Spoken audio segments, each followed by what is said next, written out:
চলমান কোটা বিরোধী আন্দোলন নিয়ে প্রধানমন্ত্রী শেখ হাসিনা বলেছেন, মুক্তিযুদ্ধ ও মুক্তিযোদ্ধাদের বিরুদ্ধে এত ক্ষোভ কেন?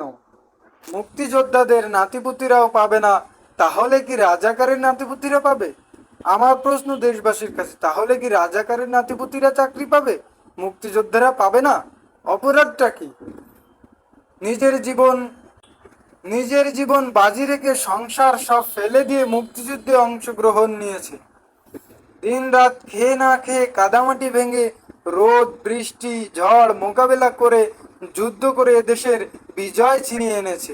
বিজয় এনে দিয়েছিল বলে সবাই উচ্চ পদে আসেন। চীনের মন্ত্রীর আমন্ত্রণে ৮ থেকে ১০ জুলাই দেশটিতে দ্বিপাক্ষিক উপলক্ষে রবিবার ১৪ জুলাই বিকালে নিজের সরকারি বাসভবন ও গণভবনে সংবাদ সম্মেলন এক প্রশ্নের জবাবে এসব কথা বলেন শেখ হাসিনা। যত রাজাকারের বাচ্চারা নাতিপুতিরা হলো মেধাবী, তাই না? সরকারি চাকরির ক্ষেত্রে মেধা আর কোটা এক জিনিস না উল্লেখ করে প্রধানমন্ত্রী বলেছেন, দ্বন্দ্ব সৃষ্টি করা একটি কৌশল মাত্র। তার মানে হলো মুক্তিযোদ্ধার সন্তান নাতিপুতিরা কেউ মেধাবী না, যত রাজাকারের বাচ্চারা নাতিপুতিরা হলো মেধাবী, তাই না? এটা ভুলে গেলে চলবে না।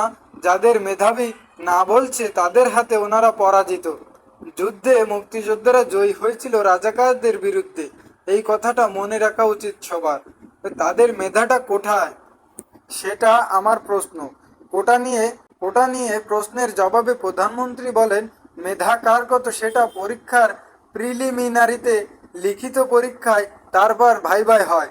সেই সময় সেটা বাস্তবতা তো যদি মুক্তিযোদ্ধার সন্তান সেই পাবে।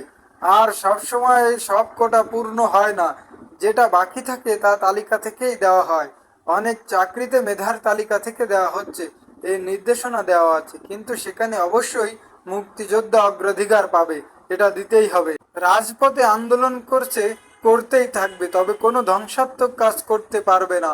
যতক্ষণ তারা শান্তিপূর্ণ করে যাচ্ছে কেউ কিছু বলছে না, কিন্তু এর বাইরে যখন কিছু করবে, পুলিশের গায়ে হাত তোলা, গাড়ি ভাঙচুর, আক্রমণ করতে যায়, তখন তো আইন আইন তার নিজ গতিতেই চলবে।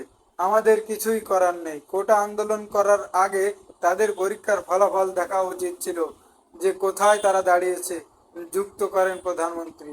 এখন মুক্তিযোদ্ধাদের কথা শুনলেই ভালো লাগে না, গায়ে জ্বর আসে। পাকিস্তান আমলের বাঙালিরা যে সমস্যার সম্মুখীন হতো তা তুলে ধরতে গিয়ে প্রধানমন্ত্রী বলেন, ছেলে মেয়েরা তো সেগুলি দেখেনি। ১৫-২০ বছর আগের কি অবস্থা ছিল সেটাও সকলে জানে না। বিএনপির আমলে শিক্ষা প্রতিষ্ঠানে অস্ত্রবাজি, সেশন জট, দেশে শিক্ষা ব্যবস্থা আন্তর্জাতিক মানের ছিল না। আজ সকলের হাতে মোবাইল ফোন, সকলে ফটাফট সোশ্যাল মিডিয়ায় যোগাযোগ করে আন্দোলন করে। এই মোবাইল ফোন আওয়ামী লীগ ক্ষমতায় আসার আগে কার হাতে ছিল? মোবাইল বেসরকারিভাবে উন্মুক্ত আওয়ামী লীগের। অনগ্রসর অনগ্রসরদের সুবিধা দেওয়ার কথা সংবিধানে আছে উল্লেখ করে প্রধানমন্ত্রী বলেন, তারা কি সংবিধানটা পড়ে দেখেছে কখনো? আর মুক্তিযোদ্ধাদের ব্যাপারে কথা বলার অধিকার তাদের কে দিয়েছে? মুক্তিযোদ্ধারা জীবনে কষ্ট করেছে। ৭৫-এর পরে মুক্তিযোদ্ধারা তাদের পরিচয় দিত না উল্লেখ করে প্রধানমন্ত্রী বলেন, মুক্তিযুদ্ধের চিন্তা চেতনা সবকিছু মুছে ফেলা হয়েছিল। মনে হয়েছিল পাকিস্তানিদের প্রদেশ হয়ে গেছি আমরা। সেইখান থেকে বাংলাদেশ ফিরে এসেছে, জয় বাংলা ফিরে এসেছে, ৭ই মার্চের ভাষণ ফিরে এসেছে। এখন মুক্তিযোদ্ধাদের কথা শুনলে ভালো লাগে না, মানে গায়ে জ্বর আসে, বড় অদ্ভুত লাগে। আমরা মুক্তিযোদ্ধার নাতনি, সে ভর্তি হয়েছে মুক্তিযোদ্ধা কোটায়। উনি বলেন কোটা থাকবে না। বেটা তুই তাহলে চলে আয়, পড়াশোনার দরকার নেই। তুই মুক্তিযোদ্ধার নাতি হিসেবে কোটায় বিশ্ববিদ্যালয়ে ভর্তি হয়ে এখন বলে কোটা লাগবে না। তোকে বিশ্ববিদ্যালয় থেকে বের করে দেওয়া উচিত। কোটা নেই, তোর পড়াও নেই, বাড়ি যেয়ে বসে থাকা উচিত। যদি লজ্জা থাকতো তাহলে আগে বিশ্ববিদ্যালয় থেকে পড়াশোনা বন্ধ করে দিয়ে বলুক যে কোটা লাগবে না। বিচিত্র এ দেশ, অবশ্যই আমাদের দেশটা বিচিত্র, বিচিত্র মানসিকতা। ৬ ঋতুর দেশ তো, ঋতুও বদলায়, বৌদ্ধ বদলায়।